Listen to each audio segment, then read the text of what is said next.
A major change is coming to New York City tomorrow, and it could impact your trash habits and your wallet. For the first time, New Yorkers could face fines for not separating compost from their regular trash. Now, curbside composting itself isn't new, but the enforcement measures are. So what does this mean for you?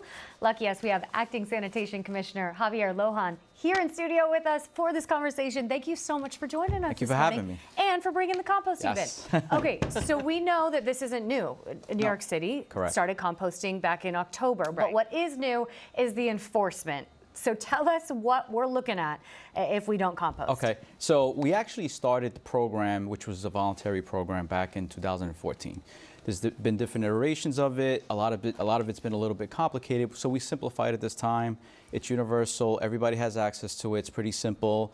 We always say if you grow it and you cook it, you can throw it, right? So anything you cook, anything you grow, you know, if you have a yard or anything like that, you can throw it in there, and it's simple enough. You don't have to sign up. You don't need any special thing. You just get a bin, which, like you see here, it's a 21-gallon bin, which we gave out to all the residents as we rolled out each borough. So, you know, it's pretty simple. Well, what's the fine? So the fine is for if you're in a building between 1 to 8 units, it starts at $25 and escalates up to $100. And then if you're in a larger building for 9 units or more, it starts at $100 and escalates up to $300. So those are bigger fines for larger unit buildings, and that's the schedule. You see on your screen here when the fines begin and exactly what he's talking about, just how much those fines can cost you.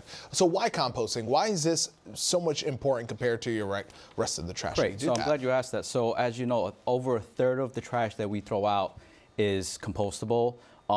It goes to landfills, which creates methane gas, which is a greenhouse gas that's bad for the environment. Right. So it's very important for us to recycle this, to have renewable waste. It's beneficial. We have our own Staten Island compost facility where we actually bring a lot of the waste, the composted material to, and we actually do give backs. So once we're able to process it and compost it, we do give backs so residents can feel like there's some beneficial use back to them for doing their part.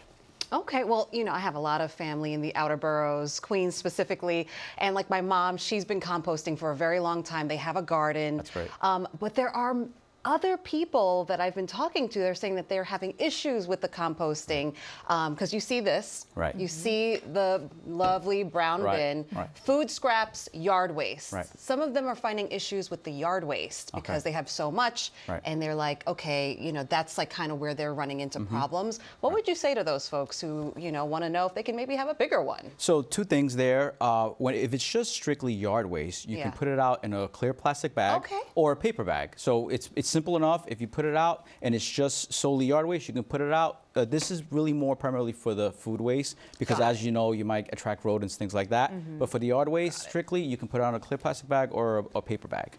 Good to know.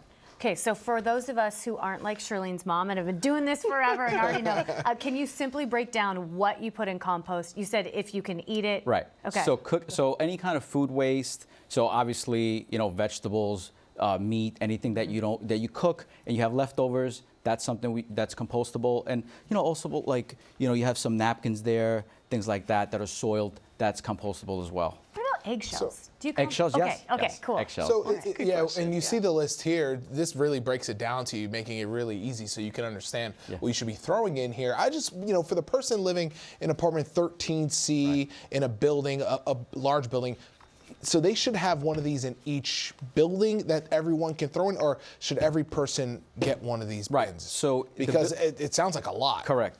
So the buildings are a little bit unique. Each building management will have their own structure for that. If you live in any building with 4 or more units, they're required to have a designated area.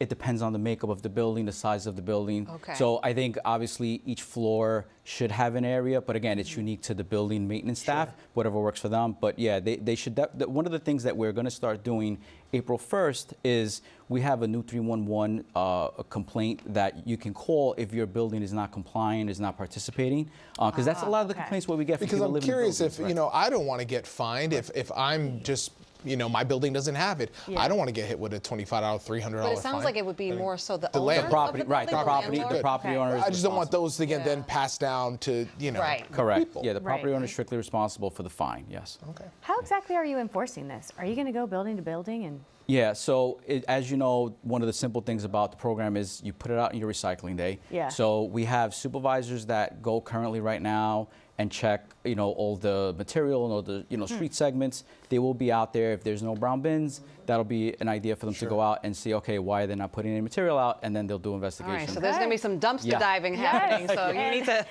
do what you got to do. And building managers better put the brown bins out, right? Exactly. Acting Commissioner Lohan, thank you so much for joining us. We appreciate the clarity for certain. Thank you for your time.